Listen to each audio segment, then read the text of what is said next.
శ్రీమాత్రే నమః. నమస్తే అండి. ఎలా ఉన్నారండి? అంతా బాగున్నారా? నేను కూడా బాగున్నానండి. మరి ఈరోజైతే బుధవారం అండి.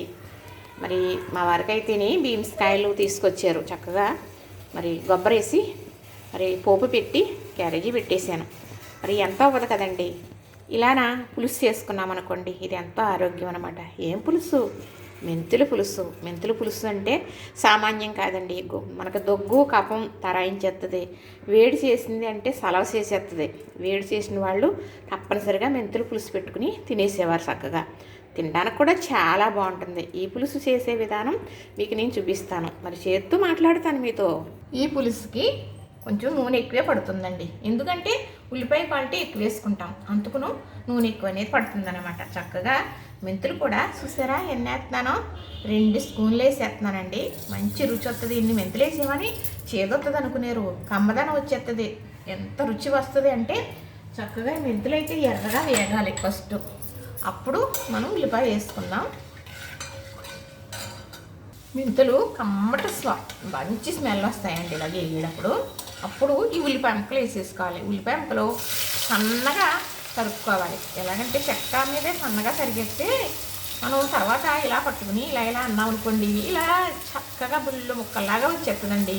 ఇంత చిన్న ముక్కలు కొయ్యాలి అంటే బోల్డని ప్రయత్నాలు చేసి చూపిస్తూ ఉన్నారు. అక్కర్లేదండి, మనం కోసుకున్నప్పుడే తరిగినప్పుడే సన్నగా ఇలా తరిగేటప్పటికి ఒక్కసారి చేస్తే ఇలా నలిపేస్తే చూసారా ఎంత సన్నగా వచ్చేసియా, అలా వచ్చేస్తాయి అన్నమాట. చిన్న ముక్కల్లాగా. ఇప్పుడు ఇది కూడా చాలా బాగా వేగుతుంది అన్నమాట. ఈ ఉల్లిపాయ బాగా వేగాలి ఈ పులుసుకి. ఇలాగా ఈ చింతపండు గుజ్జు తీసేసుకుంటానండి.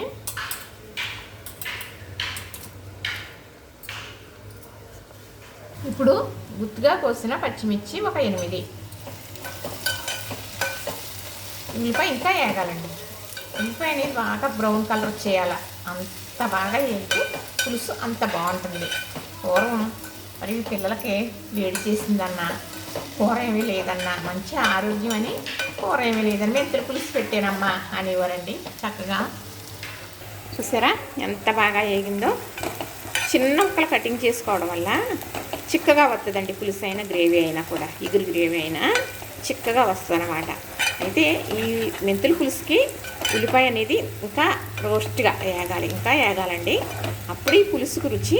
మరి మంచి మెడిసిన్ ఇది, తెలిసిన మరి షుగర్ ఉన్నవాళ్ళు చక్కగా ఈ పులుసు పెట్టుకుని కడుపు నిండా తినేయచ్చు. మెంతులు వేసాం కదా, ఉల్లిపాయ పచ్చిమిర్చి కొంచెం కరివేపాకు వేస్తాం, చింతపండు పులుసు వేస్తాము, ఉప్పు కారం వేస్తాం, బెల్లం వేసుకుంటాం.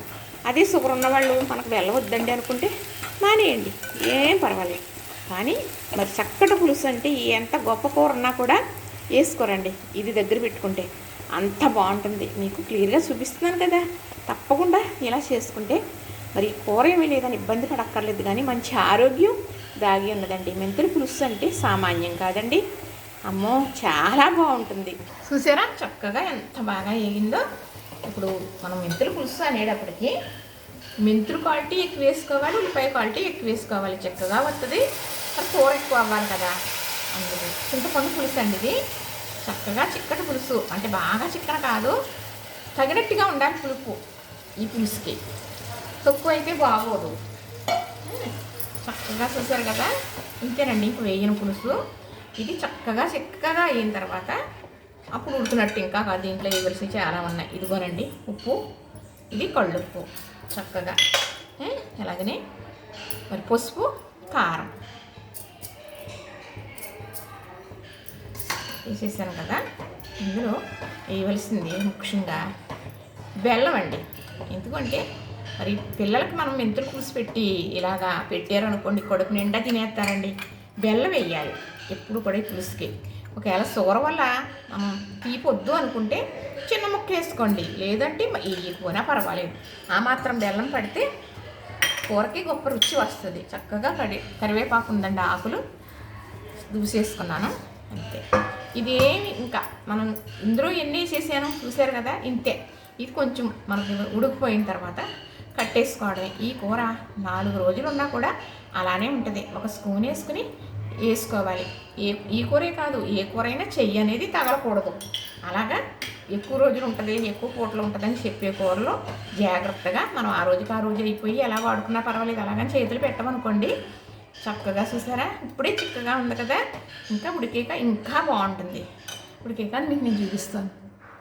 మెంతుల పులుసు రెడీ అయిందండి. చక్కగా చూసారా ఎంత చిక్కగా వచ్చిందో.